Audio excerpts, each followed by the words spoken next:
Hello' everyone, আপোনালোকে কোনো ধৰণৰ অনলাইন শ্বপত নোযোৱাকৈ আপোনাৰ মোবাইলটোত অতি সহজ পদ্ধতিৰে বায়'ডাটা বনাব পাৰিব। প্ৰথমতে ইণ্টেলিজেন্ট CV এপটো আপোনাৰ মোবাইলত ডাউনলোড কৰি ল'ব। ময়ো ইয়াতে ডাউনলোড কৰি লৈছোঁ, আপোনালোকে দেখিছেই। ইয়াৰ পিছত ক্ৰিয়েটত গৈ আপোনাৰ CVৰ ফৰ্মেটটো অ'পেন কৰি ল'ব। তাৰপিছত ক্ৰিয়েট নিউ প্ৰফাইলত ক্লিক কৰি ল'ব। যেতিয়া পেজটো অ'পেন হ'ব, আপোনাৰ পাৰ্চনেল ডিটেইলছখিনি ইয়াতে নাম, ঠিকনা, ইমেইল, ফোন নম্বৰ আদি অট'মেটিক আহি যাব।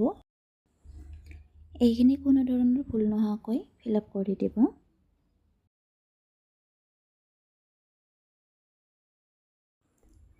ভিডিঅ'টোত দেখাৰ দৰে ঠিক আপোনালোকক নতুন যি তথ্য দৰকাৰ এডত গৈ সেইখিনি বাছনি কৰি লৈ ফিল আপ কৰি ল'ব। ইয়াতে মই যেনেকৈ মোক যিখিনি লাগে সেইখিনি মই ফিল আপ কৰি দিছোঁ। Phone number, date of birth, nationality বা যিখিনি মোক দৰকাৰ সেইখিনি মই গোটেইখিনি দি দিছোঁ। আপোনালোকে ফটো দি দিব পাৰে বা ইয়াতে ছিগনেচাৰ কৰি দি দিব পাৰে। আপোনালোকক যিখিনি লাগে সেইখিনি দি দিব। আজিকালি বহুতো ষ্টুডেণ্টে অনলাইন শ্বপত গৈ ভিৰ কৰি থকা দেখা যায়।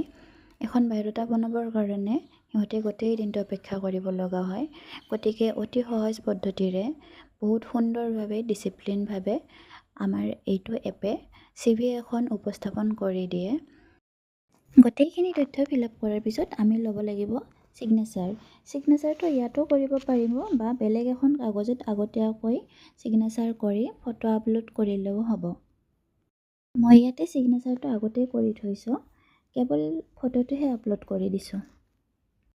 ইয়াৰ পিছত ভিউ CVত গৈ CVখন অ'পেন কৰিলে হ'ল।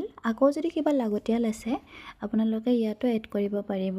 গতিকে এনেকৈ তলত ডাউনলোড কৰা আহিব, ডাউনলোড কৰি দিলেই হ'ল, আপোনাৰ মোবাইলত ছেভ হৈ যাব। ভিডিঅ'টো সম্পূৰ্ণভাৱে চোৱাৰ বাবে ধন্যবাদ। যদি ভাল লাগিছে আপোনালোকে ভিডিঅ'টো শ্বেয়াৰ কৰিব, লাইক কৰিব, কমেণ্ট কৰিব নাপাহৰিব।